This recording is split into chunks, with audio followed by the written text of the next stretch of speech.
Olá, alunos. Vamos iniciar mais uma aula de matemática, vamos iniciar, né, a nossa disciplina de letramento e alfabetização. Na nossa primeira aula, vamos discutir sobre fundamentos teóricos e metodológicos dos processos de alfabetização e letramento, né? Então, nessa aula, nós teremos a oportunidade de vivenciar e discutir muitos contextos educacionais que são primordiais para você enquanto pedagogo, né? Então, essa disciplina é uma disciplina extremamente prazerosa de ser trabalhada, uma disciplina que vai elevar você com relação ao seu profissionalismo. Então, é uma disciplina que requer de você bastante atenção, mas também é uma disciplina muito prazerosa de ser trabalhada. Então, qual seria a apresentação dessa disciplina, né? O que é que a gente pretende com essa disciplina? Essa disciplina trata especificamente dos fundamentos teóricos e metodológicos da alfabetização e do letramento, com vista à formação de um professor, antes de tudo, reflexivo e sensível aos seus alunos e ao processo de aquisição da leitura e da escrita. Assim, espera-se aqui contribuir para a formação de um professor alfabetizador consciente do seu papel no espaço escolar. Então, essa disciplina ela vem tentar moldar você enquanto um professor alfabetizador, que independente de você estar inserido diretamente numa turma de alfabetização, você será um professor alfabetizador, porque você sempre vai encontrar ao longo do seu caminho alunos que ainda não dominam, né, esse processo de leitura e escrita. E você, enquanto profissional da educação, precisa tentar ajudar essas crianças. Então, nosso intuito é fazer com que você se torne um profissional sensível, né, principalmente às necessidades e dificuldades enfrentadas pelos seus alunos ao longo do processo. De onde vem esse termo letramento? Né? O que é que ele significa? Dizemos que alguém é alfabetizado quando essa pessoa sabe ler e escrever palavras, frases e pequenos textos em determinados idiomas. Quando falamos em letramento, estamos dizendo que essa pessoa sabe usar a língua escrita como ferramenta cultural em diferentes contextos sociais, trabalho, lazer e família. Uma definição bem simples para a gente diferenciar uma pessoa alfabetizada de uma pessoa letrada é que uma pessoa alfabetizada, ela lê, ela escreve, ela reproduz, mas ela não consegue interpretar aquilo que lê, certo? Então, ela tem dificuldades de interpretação de texto. E uma pessoa que é letrada, uma pessoa que tem o letramento, ele vai conseguir fazer a interpretação textual, né? Então, essa é uma diferenciação bem interessante da pessoa que é alfabetizada de uma pessoa que é letrada. Então, o alfabetizado, ele reproduz, né? Tanto a fala quanto a escrita, mas muitas vezes ele não consegue entender, né? Então, ele decodifica, ele copia e reproduz algoritmos, mas ele não entende o que é que isso significa. Né? E uma pessoa letrada ela consegue fazer essa interpretação, ela consegue usar a língua nos diversos campos sociais, sejam eles nos trabalhos, no lazer, né? Então, é uma pessoa que consegue interpretar os textos que são apresentados. Afinal, o que é o letramento? Sobre a ótica social, o letramento é um acontecimento cultural relativo às atividades que envolvem a língua escrita. O destaque incide nos usos de funções e propósitos da língua escrita no contexto social. Então, a gente observa muito essa questão do letramento nas redes sociais hoje, né? Então, tem muitas pessoas que, às vezes, leem um texto, não entendem o que é que ele significa e mesmo assim o compartilha. Ou então você fez uma postagem e alguém vai na sua postagem e faz um comentário que não tem nada a ver com a postagem que você fez. Ou seja, essa pessoa não conseguiu interpretar o texto que você escreveu. Né? Então, essa questão do letramento ela faz muita diferença na leitura e interpretação. Né? Então, hoje a gente tem isso muito explícito nas redes sociais. Diferenças entre a alfabetização e o letramento. A alfabetização é um processo de aquisição do sistema convencional de escrita. Habilita o indivíduo a desenvolver diferentes métodos de aprendizagem de sua língua. É o uso individual da leitura e da escrita, né? Então, trabalha individualmente cada um desses aspectos. Então, você vai encontrar crianças que escrevem, mas não conseguem ler, ou que conseguem ler e que têm dificuldade na escrita. Por quê? Porque esse trabalho é trabalhado de maneira individual, dissociável, né? Já quando a gente trabalha o processo de letramento, é um processo de envolvimento de comportamentos e habilidades de usos competentes da leitura e da escrita nas práticas sociais. Habilita o indivíduo a utilizar a leitura e a escrita nos diversos contextos informais e para usos utilitários. É o uso social da leitura e da escrita. Então, você observa que o letramento ele vai muito para a vivência, né? Não é uma questão burocrática de ler e escrever. É uma questão de envolvimento, de você conseguir identificar essas competências linguísticas, de você conseguir interpretar textos nas mais usuais situações, ou seja, um texto culinário. Será que realmente todo mundo consegue ler um texto culinário? Né? Então, dentro daquele texto culinário, nós temos várias nomenclaturas matemáticas inseridas dentro daquele texto culinário, né, referente às medidas, e eu tenho certeza que se a gente apresentasse um texto culinário, não são todas as pessoas que vão conseguir ler de maneira adequada, mesmo essa pessoa sendo alfabetizada, né? Ela é alfabetizada, mas ela não é letrada naquele contexto especificamente culinário ou de medidas matemáticas. Eu acho que dá para você entender essa diferenciação. Você tem o domínio da leitura, porém você não consegue interpretar. Outro exemplo muito claro, né? Por exemplo, eu sou uma pessoa alfabetizada, mas se você me der um texto da área do direito, por exemplo, tem muitas coisas que eu não vou conseguir entender. Por quê? Porque eu não sou letrada naquela área. Então, existe uma linguagem particular para os magistrados, né? Que eles conversam entre si e que nós, enquanto leigos, pessoas comuns, não vamos conseguir entender.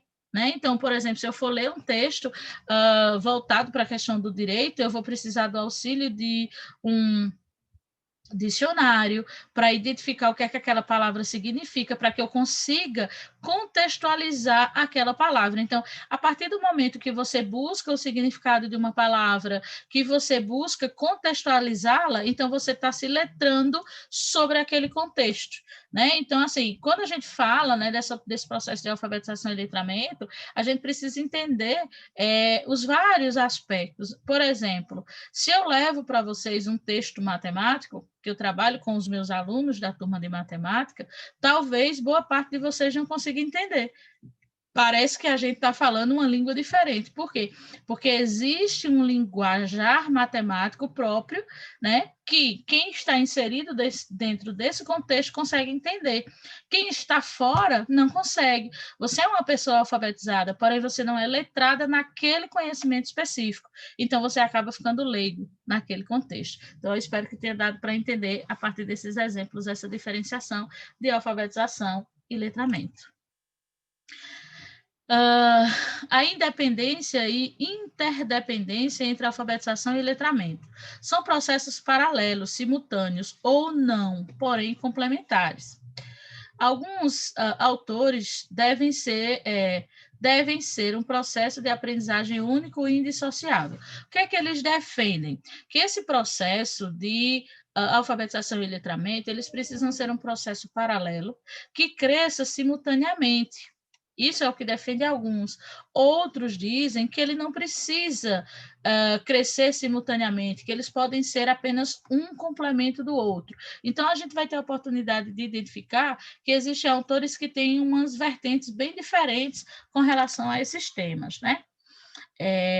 Consiste na compreensão do sistema e suas possibilidades de uso, ou seja, você compreender como funciona o sistema de alfabetização, como funciona o sistema de letramento e fazer o uso dessas possibilidades, observar quais são as possibilidades de acordo com a sua turma, de acordo com o conhecimento dos seus alunos, qual vai ser o processo e qual vai ser a sistemática ou as possibilidades desse sistema que melhor se adaptarão aos seus alunos. Né? Então, assim, a gente tem uma amplitude muito grande de contextos, mas eu preciso focar sempre nos meus alunos. Então, eu preciso verificar qual é o conhecimento que meus alunos já têm, para que a partir daí a gente consiga dar seguimento a esse contexto, a gente consiga continuar esse trabalho a partir do que esses alunos já dominam. Quando a gente fala sobre métodos de alfabetização, né? Então a gente vai falar sobre os métodos sintéticos e os analíticos, certo? São dois métodos de alfabetização. O método sintético, a alfabetização deve partir das unidades menores da língua, dos fonemas, das sílabas, em direção às unidades maiores, palavras, frases, textos, método fônico e método silábico. Vou tentar explicar isso para vocês. Esse método sintético é justamente quando o professor começa a partir da... A gente começa, por exemplo, das vogais, né? Então, a gente começa o processo a partir das vogais. Depois, a gente vai para os encontros vocálicos. Depois, a gente trabalha as consoantes. Depois, a gente junta as consoantes com vogais. Ou seja, a gente está iniciando o nosso processo de unidades menores da língua e vai crescendo. É isso. A gente vai juntando, vai formando sílabas, depois a gente junta as sílabas, formam palavras, depois a gente junta palavras, forma frases, e depois a gente forma pequenos textos. Então, o método sintético, ele começa de unidades menores e ele vai crescendo ao longo do desenvolvimento da alfabetização. Quando eu trabalho o método analítico, a alfabetização deve partir das unidades maiores e portadoras de sentido. O texto, a frase, a palavra, em sentido às unidades menores, a sílaba, a letra. O método de palavração, método de sentenciação e métodos globais. Ou seja, o método analítico, ele faz o caminho inverso. Ou seja, em vez de eu começar trabalhando vogais, depois juntar fazer encontros vocálicos, depois consoantes, juntar consoante com vogal e etc. Então, em vez de fazer esse processo do menor para o maior, ele já pega voltando. Por exemplo, eu vou trabalhar a palavra bala. Então, obviamente, né, o meu aluno ele tem um conhecimento básico desses contextos, mas aí eu não vou começar do ba, bebe, bobubão. Não, eu vou trabalhar a palavra bala. Então, eu vou trabalhar o som dessa palavra, eu vou trabalhar a separação dessas sílabas, eu vou trabalhar o significado, eu vou trabalhar a imagem da bala, eu vou trazer uma bala para os meus alunos, uma bala grande, feita de papel celofane, que é colorido, chama a atenção das minhas crianças. Então, eu vou trazer bala grande de papel celofane, eu vou trazer foto de bala, vou colocar na sala de aula, eu vou trazer bala para os meus alunos. Então, assim, você trabalha esse contexto muito carregado de significado, tá? Então, a criança, ela vai ligando, né? Ela vai fazendo conexões cognitivas com relação àquelas sílabas que estão sendo trabalhadas pela professora, ela vai fazendo ligações fonéticas sobre o que está sendo apresentado, né? O som, porque nesse método analítico a professora fala muito dos sons, né? Então você precisa falar num tom de voz que as crianças escutem e você precisa falar pausadamente, porque esses sons vão ficando arquivados dentro da área cognitiva das crianças. Então, ela vai tendo uma aquisição de conhecimento com relação às imagens, né, relacionando a palavra bala, a imagem da bala que a professora levou, isso remete a ele o doce que a professora levou. Então, veja, ele vai fazendo ligações. Então, quando essa criança chega no mercado com a mãe, ou então quando ela chega na casa da avó, que alguém dá uma bala a ela, então esse movimento de receber esse objeto vai dar um start no cérebro da criança com relação àquela memória que ela tem, que foi trabalhada na sala. Ah, essa daqui é uma bala. Aí ela pode relacionar que essa bala é igual àquela que a professora deu a ela, que essa bala é diferente daquela que a professora deu a ela, que é mais gostosa, que não é, que a bala da professora é mais gostosa. Então, existe uma relação, um significado com a palavra e o cotidiano daquela criança. Então, esse método analítico, ele traz muito sentido para o que está sendo trabalhado dentro de sala de aula. Aí a gente tem aí essa diferenciação, né? Então, o texto, a gente começa do texto, letra, ponto de partida, sistêmicos, fonéticos, fonação, soletração e silabação. O texto, ponto de partida, analíticos, né? Então, esse aqui, quando o texto é o ponto de partida, é o método analítico. Não fonéticos, palavração, sentenciação e texto. Então, eu preciso saber diferenciar os métodos, esses métodos de alfabetização e quais os caminhos que cada um deles segue.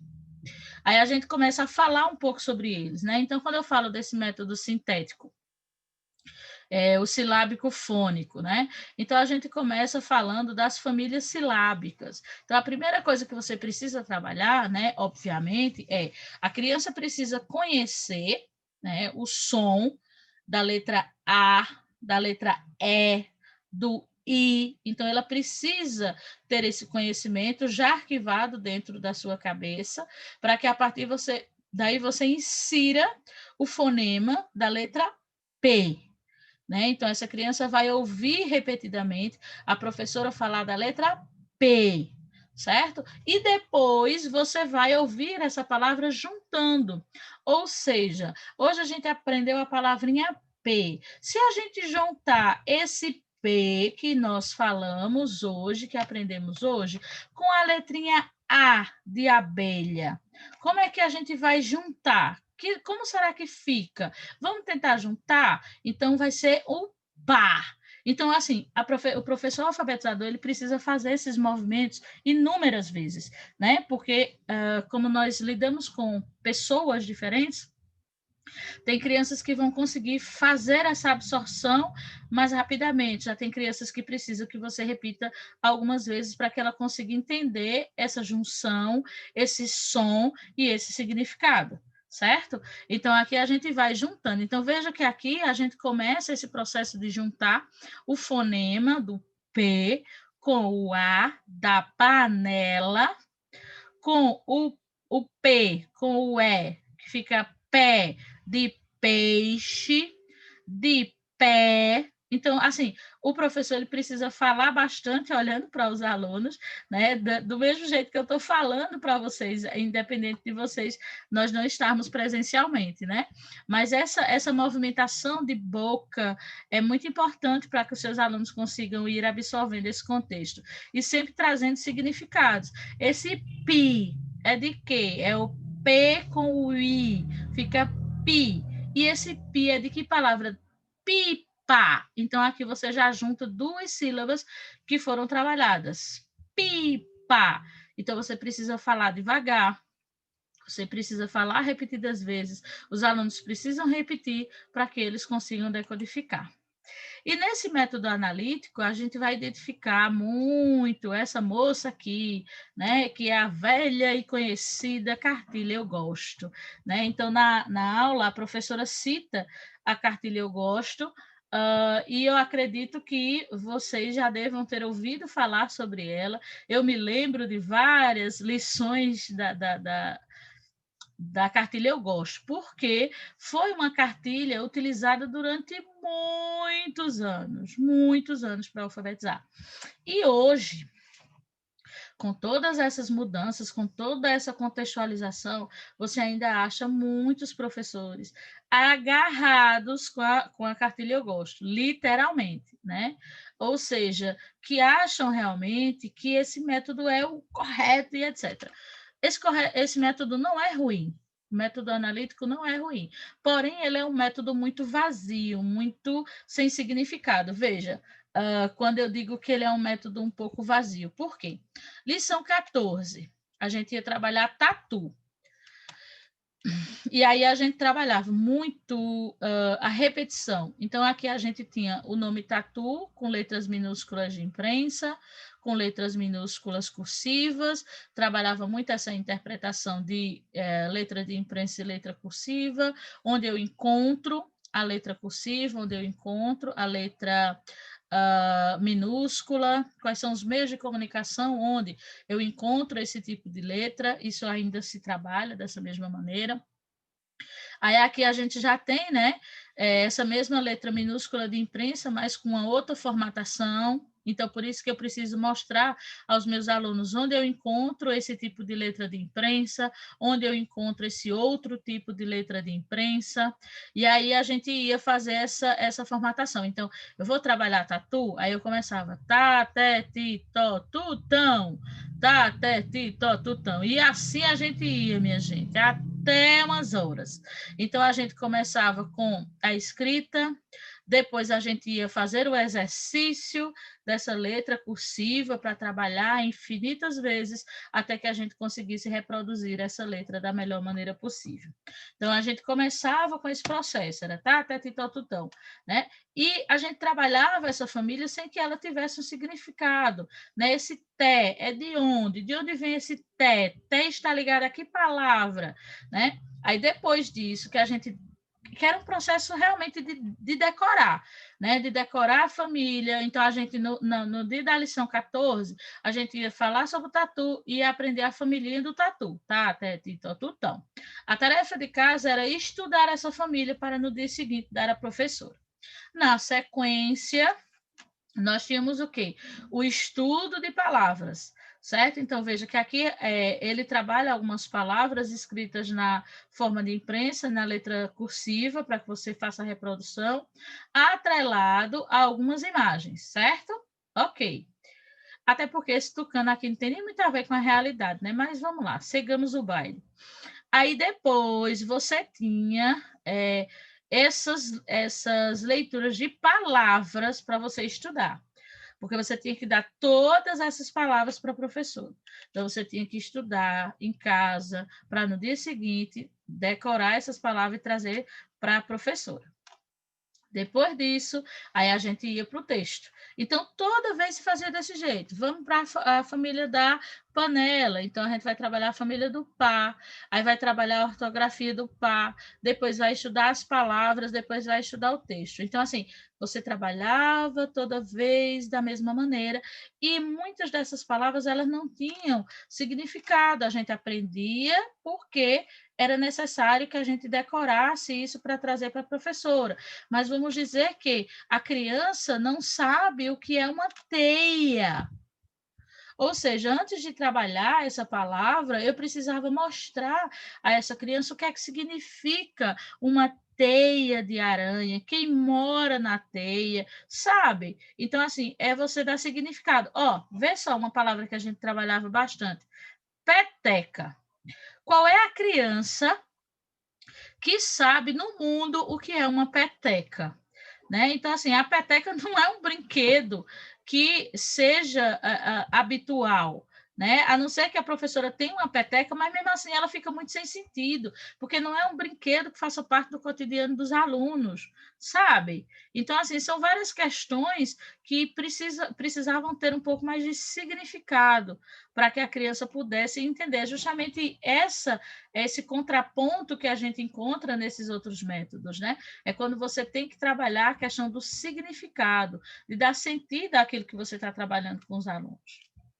Ressalta-se que em ambos, a meta sempre foi a aprendizagem do sistema alfabético e ortográfico da escrita, embora se possa identificar na segunda opção uma preocupação também com o sentido vinculado ao código, né? Ou seja, é você trabalhar aquela palavra trazendo significado para ela, mostrando a figura, mostrando, levando para as crianças verem, como eu falei do exemplo da bala, né? Você levar uma foto de uma bala, é você levar o desenho da bala, é você fazer uma bala grande com papel celofane, é você levar a bala para os meninos. Então, assim, você vai inundar a mente daqueles meninos com a palavra bala, com o significado, com o som, com a imagem. Então, aquilo fica na mente da criança, entende? seja no sentido do texto, né, nesse método global, seja no sentido da palavra ou da sentença, no método de palavração, e no método de sentenciação. Esses textos, palavras, sentenças são postos a serviço da aprendizagem do sistema de escrita. Palavras são intencionalmente selecionadas para servir à sua decomposição em sílabas e fonemas. Sentenças e textos são artificialmente construídos com rígido controle léxico e fonossintáticos para servir à sua decomposição de palavras, sílabas e fonemas, né? Então, esses métodos globais começam a ser utilizados desde o século XVII, diante da insatisfação do método alfabético. Com o advento da escola nova, no século XIX, em que a ênfase da educação passou a ser o aluno como agente ativo de seu conhecimento. Esta corrente teórica passou a ser difundida por pensadores como Rousseau, que enfatizava a espontaneidade do aluno. John, que defendia a valorização da capacidade intelectual desse aluno. Então, deixa eu tentar explicar para vocês. Até então, os alunos eram entendidos pela própria sociedade como depósitos de conhecimento. Então, nessa época, o professor era o detentor do saber. Então, na sala de aula, o professor ele ficava no lugar destacado. Nas escolas existia como se fosse realmente um pedestal para colocar o birô do professor, porque ele precisava ficar mais alto do que os alunos para que ele pudesse controlar a disciplina de todos aqueles alunos, aquela coisa toda, né?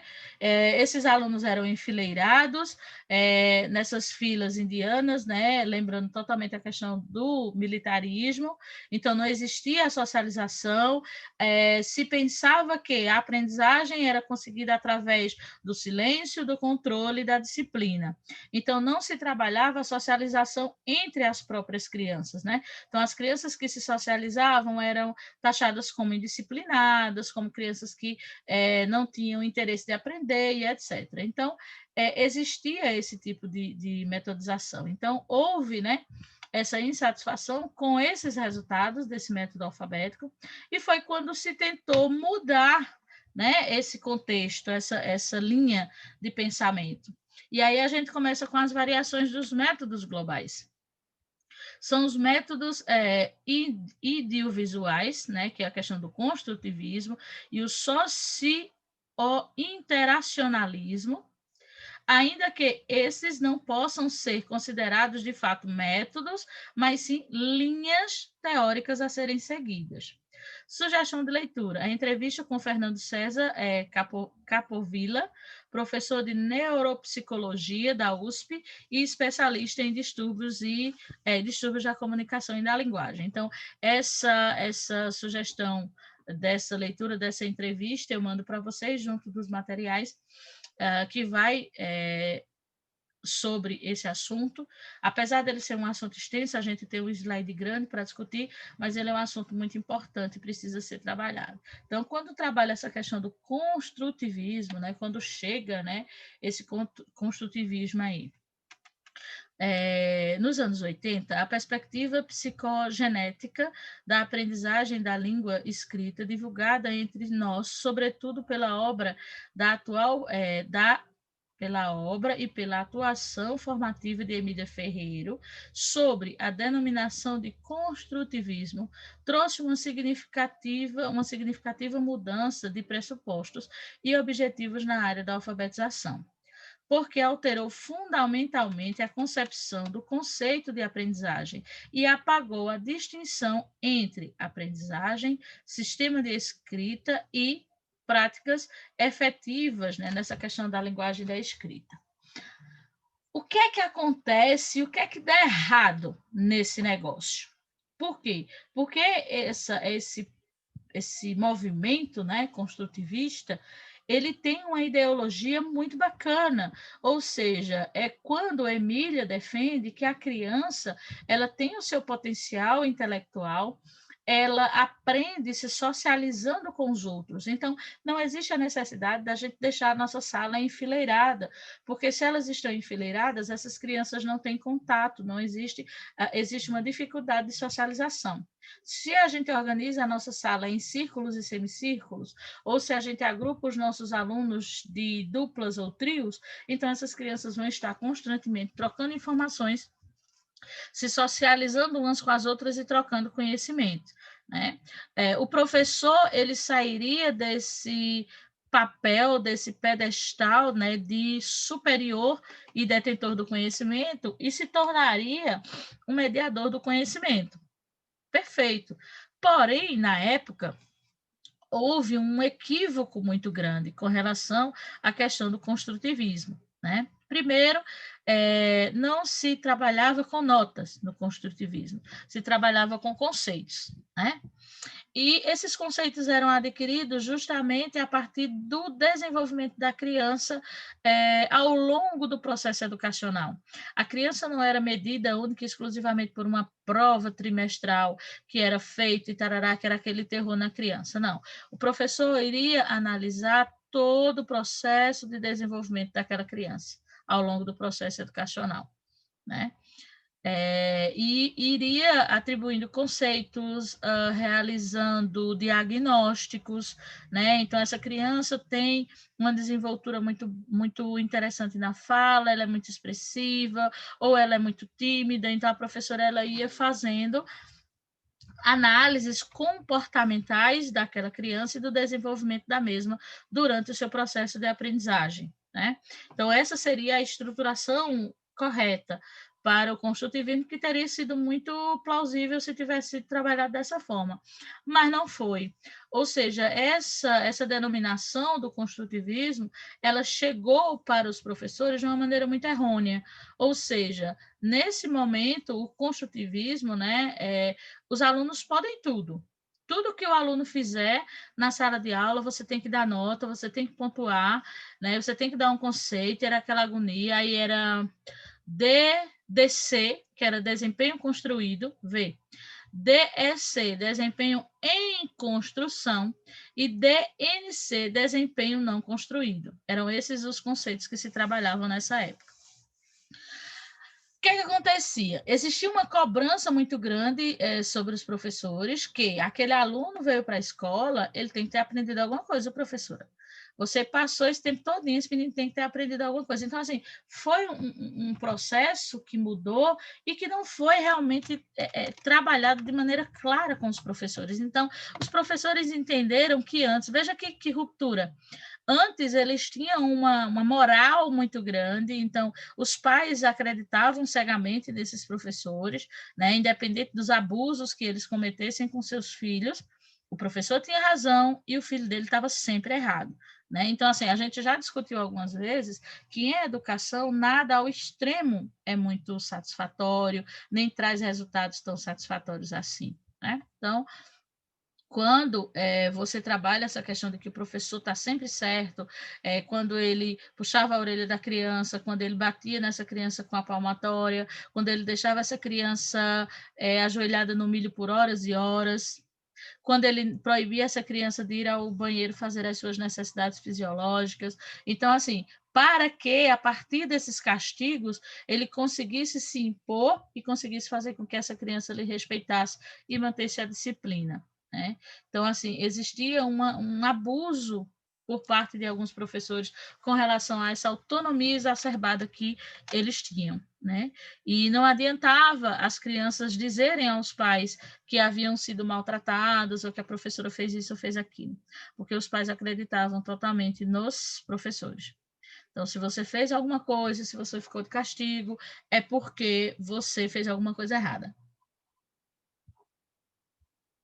Se chegar uma reclamação da escola, você leva uma surra. Então, todo esse cenário fazia com que as crianças ficassem totalmente submissas a essas metodologias e ela não pudesse falar aquilo que estava acontecendo, porque ninguém ia acreditar nela, nem fazer nada para que isso mudasse. Então, quando Emília Ferreira e Ana Teberoski, né, que são seguidoras das ideias de Jean Piaget, realizaram investigações com crianças latino-americanas referentes ao processo da aquisição da leitura e da escrita. Na postura construtivista, a língua escrita é vista como um conhecimento apropriado pelo sujeito, à medida que se torna objeto de sua ação e reflexão. O contexto social é mediador pela aprendizagem, é mediador nessa aprendizagem, pois a língua escrita é produção cultural coletiva. Deixa eu tentar traduzir isso aqui para vocês. Olha só. Pela ideia das meninas, né, de Emília Ferreiro e Ana Teberoski, esse processo, a criança ela aprende com o meio social. Então, a professora ela dá subsídios, ela mostra os caminhos, mas essa criança ela vai desenvolver os seus caminhos, né? Ela vai desenvolver as suas habilidades e, junto com os seus colegas, ela vai conseguir aprender de maneira mais satisfatória.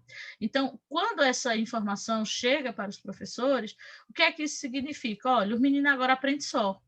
Não precisa mais de professor, até a professora comenta isso, né? Então, chegou essa informação, ó, agora, no método construtivista, os alunos eles vão aprender sozinhos, interagindo com o meio, interagindo com os demais colegas e tal. Então, o professor ele ficou sem entender qual seria o seu papel dentro desse novo modelo educacional. Então, foi quando a coisa soltou totalmente. Então, o professor deixava o aluno totalmente à vontade. Agora o menino aprende só, então tá beleza, vamos deixar eles aí aprender sozinhos, né? E aí os alunos ficaram totalmente sem direcionamento, sem freio, foi um caos. A palavra seria essa. Ela não acontece espontaneamente. Essa mediação do contexto da sala de aula é propriamente a interação desse docente que vai problematizar, que vai desafiar essa criança. Então, nós, enquanto educadores, temos o papel de mediador do conhecimento. Então, a gente vai trabalhar todo esse contexto educacional, eu vou criar situações que vão instigar o meu aluno, que vão instigar o cognitivo daquele aluno, eu vou colocar situações para ele que ele precise tomar determinadas atitudes para resolvê-las, que vão fazer com que ele evolua cognitivamente. Então, nós, enquanto professores, temos um papel fundamental nesse processo da aprendizagem das crianças. E foi isso que não ficou bem claro na época que iniciou, né, esse processo. Emília Ferreiro é uma psicolinguista argentina, desvendou os mecanismos pelos quais as crianças aprendem a ler e escrever, o que levou os educadores a rever radicalmente seus métodos. Se você procurar, tem inúmeras entrevistas. Se eu não me engano, eu mando para vocês uma entrevista de Emília muito interessante, falando sobre esse processo desenvolvido por ela, amadurecido pela Ana Teberoski também, né?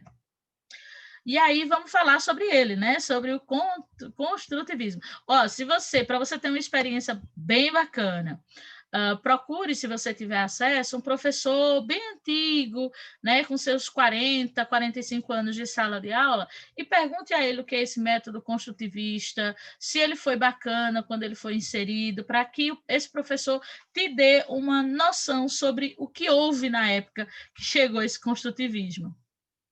É uma linha teórica que enfatiza a participação ativa do aluno, né? O foco era tirar a apatia daquele aluno, porque o aluno ele não tinha vez nem voz, coitado, ficava lá sentado, só escutando o que o professor estava dizendo. Ele não podia nem abrir a boca para dizer que não estava entendendo, né? Porque aí a professora ia dar um grito nele, ia dizer que ele prestasse atenção, não é complicado, né?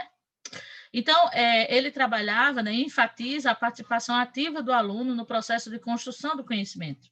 Esse termo designa também a concepção de que a inteligência se desenvolve através das ações entre o indivíduo e o meio.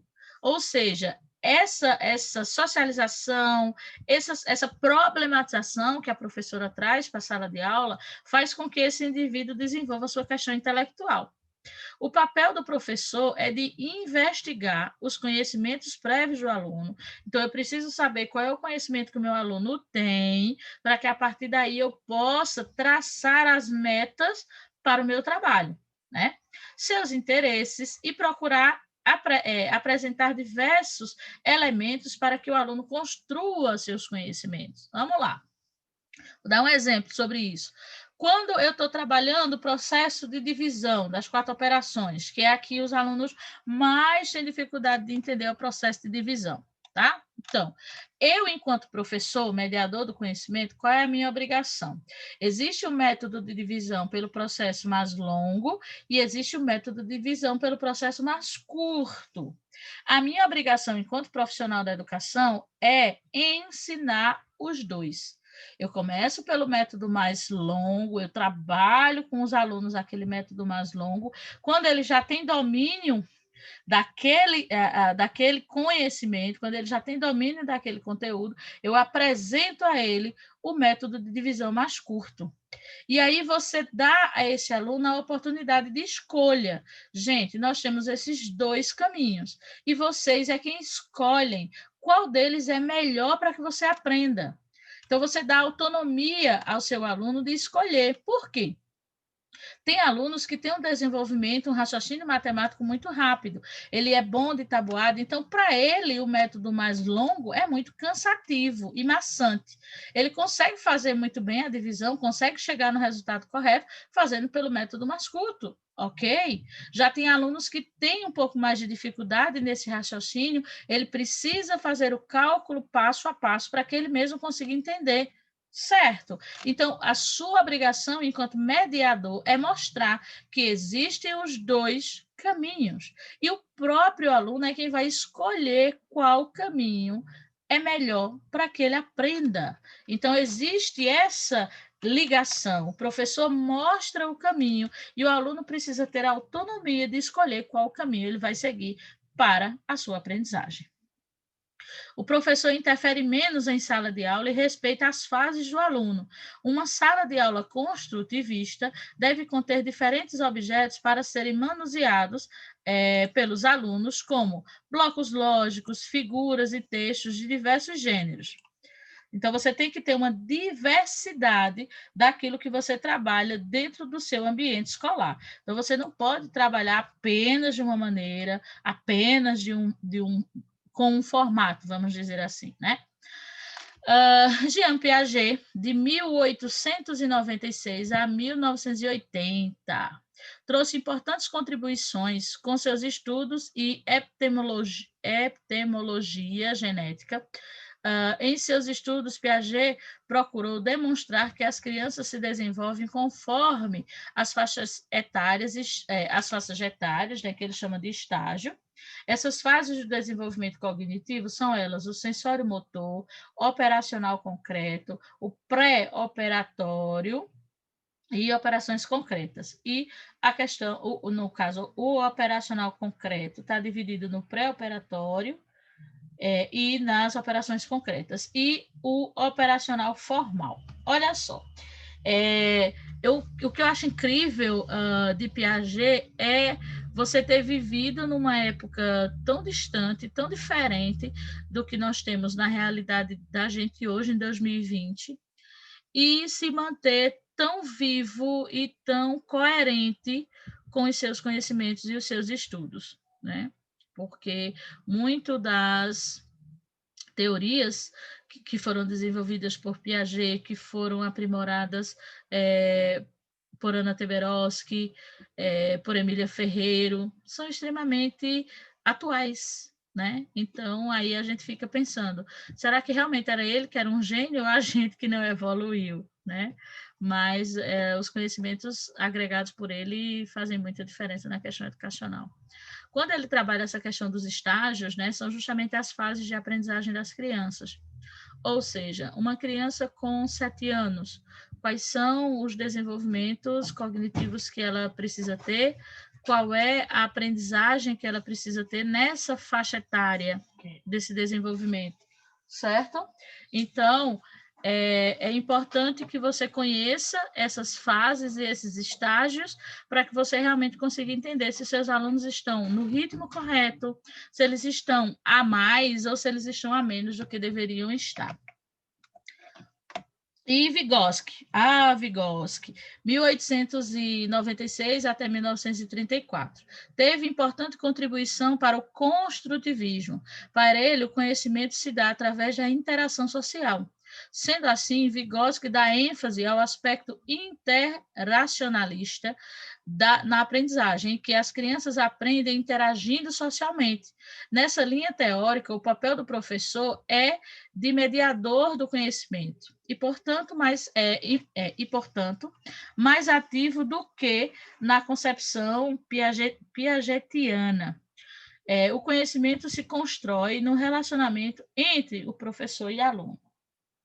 Então, você vai ouvir falar muito dessas duas vertentes de pensamento, de Piaget e de Vygotsky, né? Eles tinham ideias relativas ao contexto educacional que divergiam em alguns aspectos e que se complementavam em outros.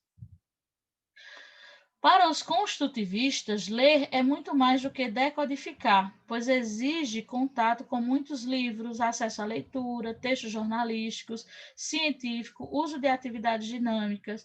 Os construtivistas afirmam que o contexto ajuda os leitores a construir sentido, simplesmente a partir de uma pequena amostra das palavras de texto. Por isso, desenfatizam a importância da habilidade de conscientização fonética, fônica e decodificação, e acentuam o papel do contexto como propiciador e facilitador da aprendizagem da leitura. Ou seja, eles abominam o decoreba, tá? É basicamente isso que ele quis dizer aqui. Para o construtivista, o que você trabalha com seus alunos precisa ter sentido para eles. Então, eu não vou trabalhar com uma palavra como peteca, por exemplo, que o menino não sabe o que é uma peteca, ele nunca viu uma peteca, não sabe para que serve. Então, essa palavra não tem significado para ele, então ela não dá o start no cérebro como deveria. Então, quando eu falo lá no exemplo da bala, que o professor vai levar a foto, o professor vai fazer uma bala grande, o professor vai levar a bala para o menino. Então, aquilo faz parte da vivência da criança. Em algum momento na vida dele, ele vai encontrar alguém que dá uma bala, ou ele chega no mercado e ele vai ver essa bala para vender. Então, existe dentro do contexto daquela criança essa palavra, que aí quando em outro momento, fora da sala de aula, ele se depara com aquele objeto, então aquilo dá um start no cérebro da criança. Onde danado esse menino vai ver uma peteca? Me diga pela fé, certo? Então, é basicamente isso. É você trazer significado, você mostrar coisas que façam sentido para aquela criança.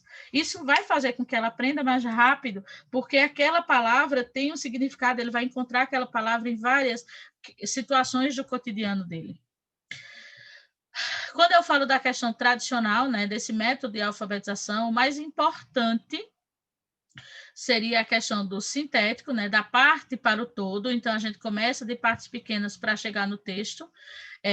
Trabalha muito a questão fonética do som, as sílabas, né, a questão silábica, que é a repetição do baba, bibabubão, baba, bibabubão. No analítico, a gente trabalha do todo para a parte, a gente vai trabalhando a palavra e vai desmembrando essa palavra, né? Essa questão da palavração e sentenciação. Construtivismo, não há preocupação com o método, fases do desenvolvimento cognitivo. Leitura e escrita são úteis para a vida do conteúdo, o conteúdo, cartilha, leitura, escrita, escola.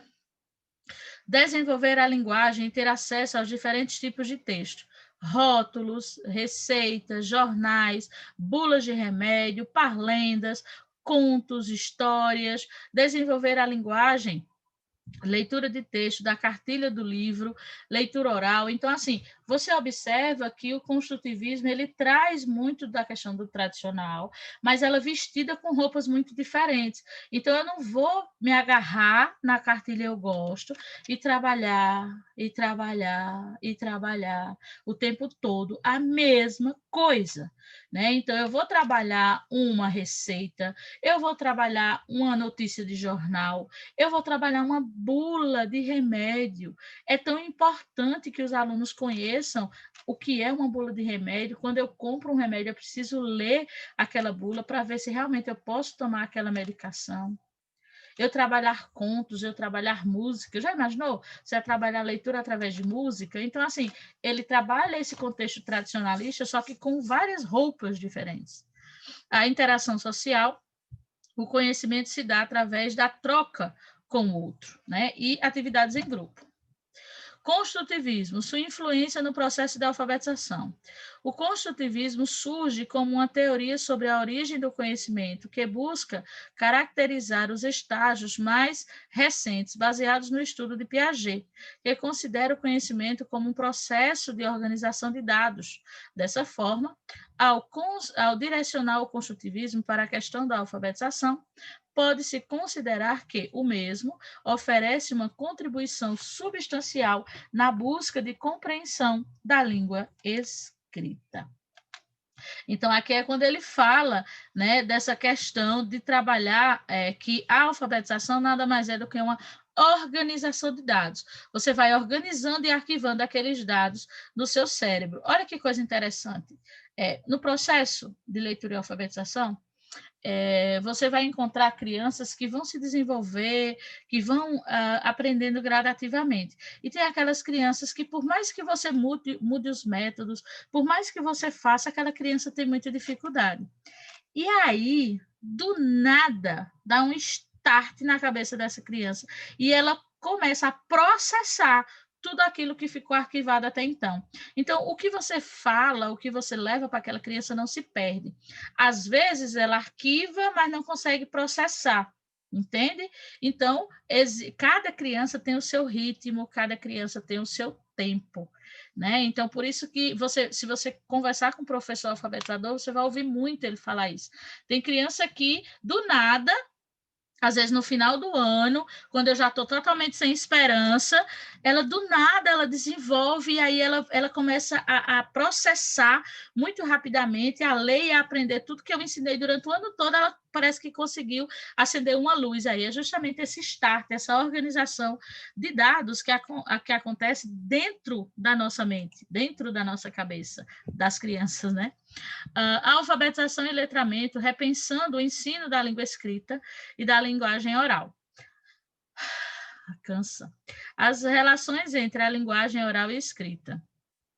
A aprendizagem da linguagem oral ou escrita é um processo permanente, porém é preciso diferenciar um processo de aquisição da língua, né, da questão oral, escrita, do processo de desenvolvimento da língua.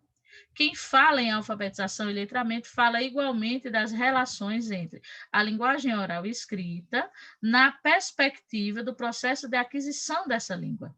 É preciso entender a linguagem oral como um fenômeno sonoro que se desenrola no tempo e no espaço, sem deixar vestígios ou marcas. Um fenômeno que é totalizante e auditivo. Como é que as crianças aprendem a falar? Elas aprendem a falar ouvindo. Né? Elas aprendem a falar ouvindo. Então, elas começam a reproduzir os sons que elas escutam. A criança, em seu desenvolvimento, vai construindo sua fala a partir dos sons que a envolve. Ao chegar à escola, já possui o domínio da língua oral e ela já possui esse domínio da língua oral, por quê? Porque ela já aprendeu isso em casa. Ela começa a reproduzir o que ela ouve em casa, né? É um perfeito falante, mas não tem ainda o domínio da linguagem escrita. Então, por sua vez, está ligado ao fenômeno visual. Eu preciso ver, decodificar e aprender, que é o analítico e desagregador. vemos só o que está à nossa frente, só olhamos em uma direção de cada vez. Nesse contexto, as palavras seriam fenômenos visuais, signos que se inscrevem no espaço e deixam marcas, que, ao contrário do som, não se apagam. O aprendizado da fala e da língua escrita ocorre de modo diferente. Só o convívio com pessoas alfabetizadas não garante o domínio da escrita, como o domínio com falantes, né? Então, se eu convivo com pessoas que falam, eu aprendo a falar. Mas se eu convivo com pessoas que escrevem, eu sozinho não vou aprender a escrever. O aprendizado da escrita é um processo analítico, ou seja, a criança precisa operar com unidades linguísticas para poder escrever, precisa refletir sobre a língua, pensar sobre ela. O desenvolvimento da língua implica, entre outras coisas, em reconhecer a função social da leitura e escrita e fazer uso dela. O desafio de ensinar a ler e escrever. A língua é uma estrutura suficientemente fechada que não admite transgressões sobre pena de perder a dupla condição de inteligibilidade e comunicação. Por outro, um recurso suficientemente aberto que permite dizer tudo, isso é, um sistema permanentemente disponível ao poder humano de criação. Então, você tem aí a possibilidade na fala de se comunicar infinitas vezes. O que seria esse embate conceitual? Ele diz respeito ao conceito entre alfabetização e letramento.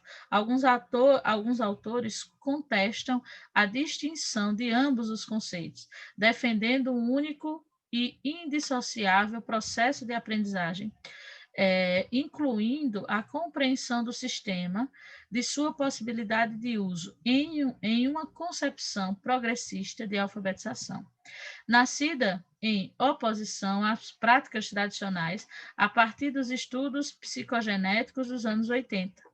O processo de alfabetização incorpora a experiência do letramento e esse não passa de uma redundância em função de como o ensino da língua escrita já é concebido.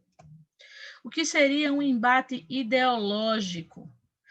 O embate conceitual é a oposição entre os dois modelos e apresenta um posicionamento radicalmente diferente, tanto no que diz respeito às concepções implícitas ou explicitamente assumidas, quanto no que tange à prática pedagógica por elas sustentadas.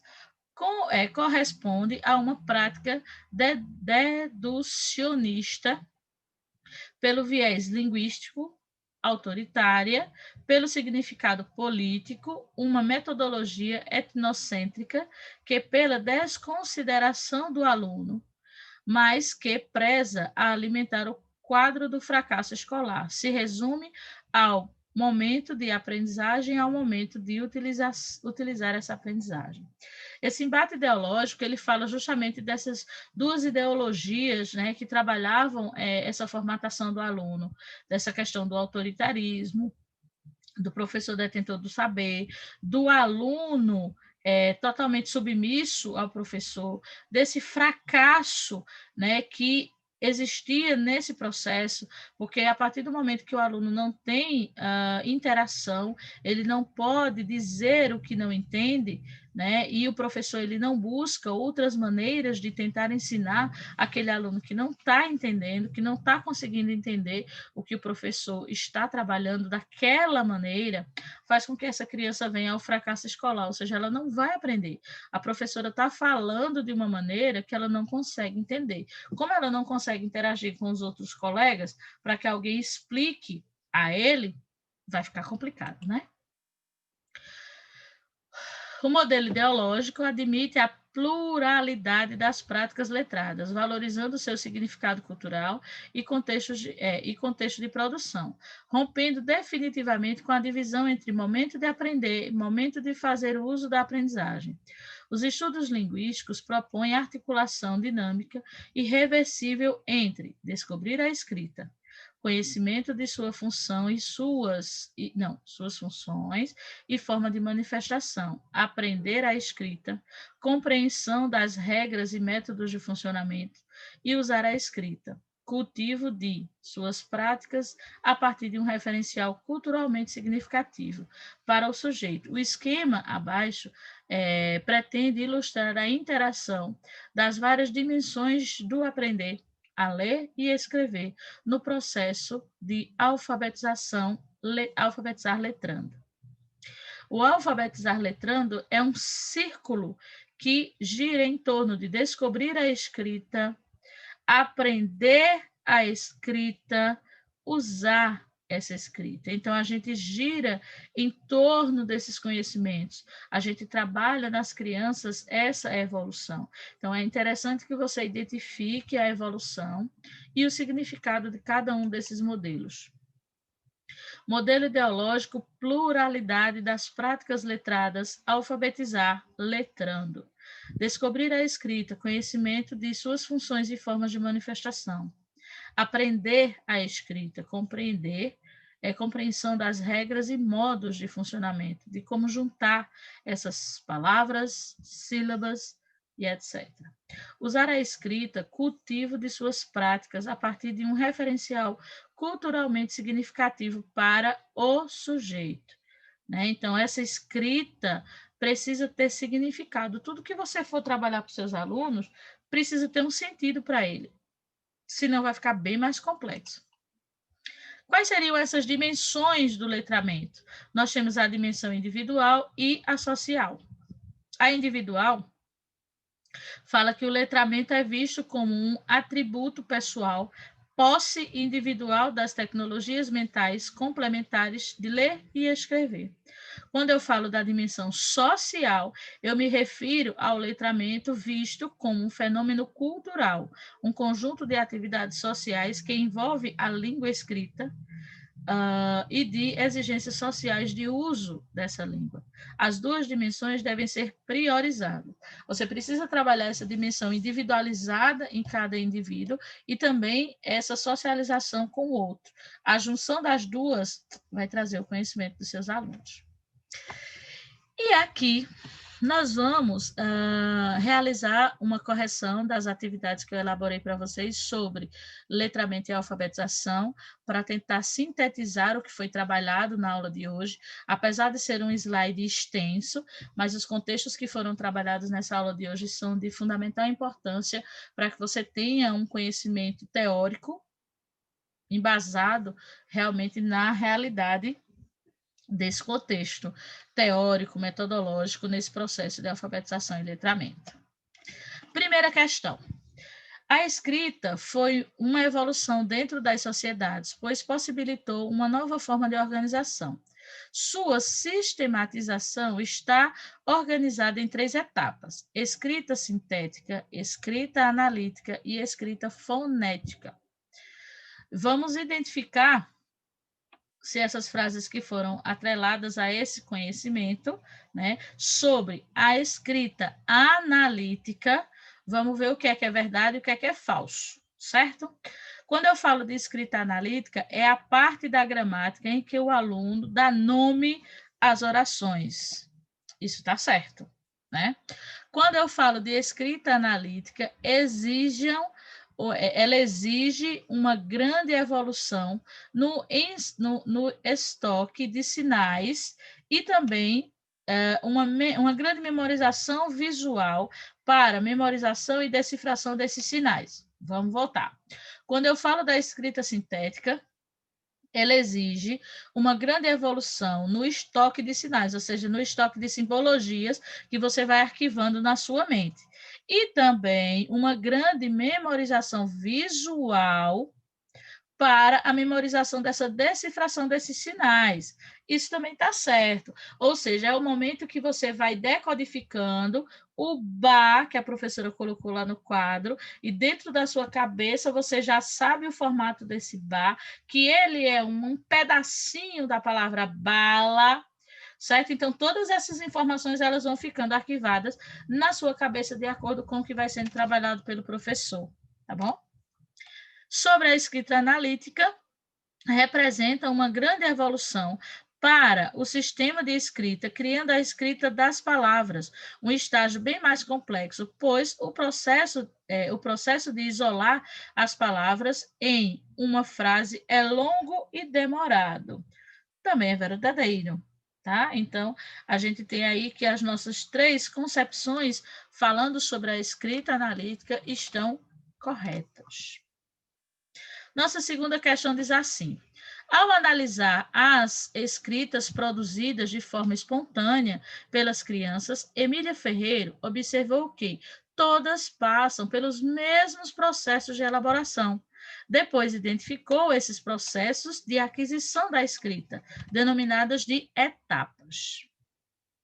As etapas denominadas por Emília Ferreiro no desenvolvimento da escrita são a oratória, estruturada e alfabética. Seria as etapas silábica, segmentada, organizada e estruturada. Seria a pré-silábica, silábica, silábico-alfabético e alfabética. Seria o silábico-alfabético, a alfabética, subordinada e regimentada. Seria a pré-silábica, silábica, alfabética e segmentada. Quais dessas etapas, denominadas por Emília Ferreiro no desenvolvimento da escrita, são a pré-silábica, silábica, silábico-alfabético e alfabética? Terceira questão. É importante reforçar que a aprendizagem da leitura e da escrita inicia muito antes da criança ingressar no seu processo de alfabetização no contexto escolar. Isso porque, durante a sua infância, muitos saberes são adquiridos. Sobre as aprendizagens das crianças, ou seja, tudo que essa criança aprende antes de chegar na escola, no seu ambiente familiar, nos seus grupos sociais, onde ela está inserido, né?